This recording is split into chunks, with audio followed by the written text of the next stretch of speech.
This is lesson number 6 in the series of lessons that accompany the book, How to Play the 3-String Cigar Box Guitar. And today we're going to talk about using a capo.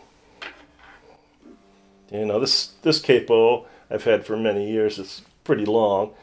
It can capo a 6-string, full wide neck, but it'll work just fine on the 3-string too. If you take a look on page 33, figure 1-13 shows a capo put on just the first fret, like right here.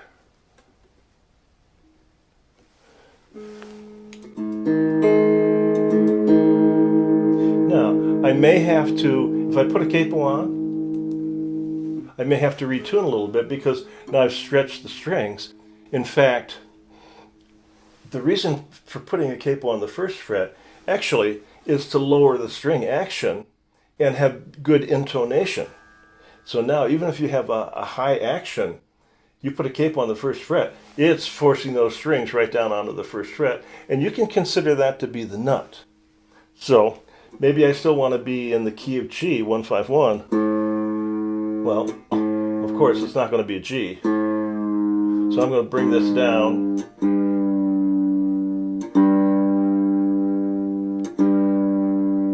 There's my G.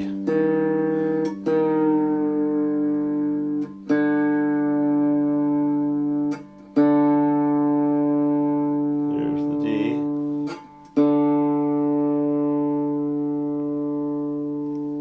And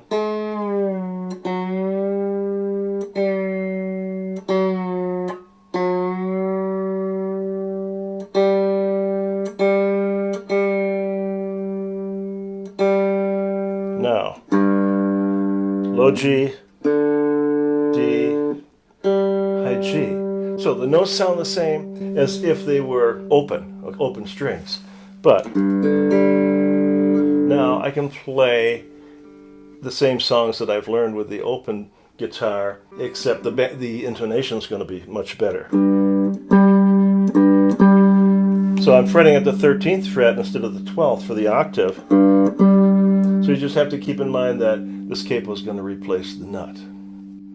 Now, that's one good reason for using a capo. If your guitar has real high action and you want to improve the intonation, you can put a capo on the first fret, then just move everything up a fret. On page 34, table 1-3 is a capo chart.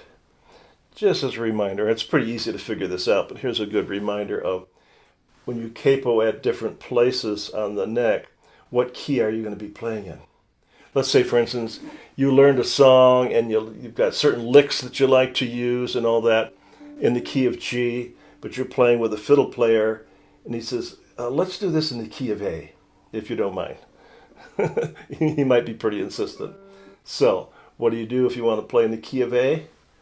Put the capo. I mean, you're tuned to an open G. Right now I'm not, actually. I'm tuned to a G with the capo on the first fret. But if you're tuned to an open G and you want to play that same thing, same licks, same positions and everything, in the key of A, just put the capo on the 2nd fret. So you've raised it up a whole step. Think of the G major scale, G, A, B, C, D, E, F sharp, G. And so this chart shows you what key you'll be playing in for the open, no capo, capo 1, 2, 3, 4, and 5th fret. So it's a handy reference. All right, so that's a little bit about using a capo. Basically, it shortens the strings and moves you into a different key.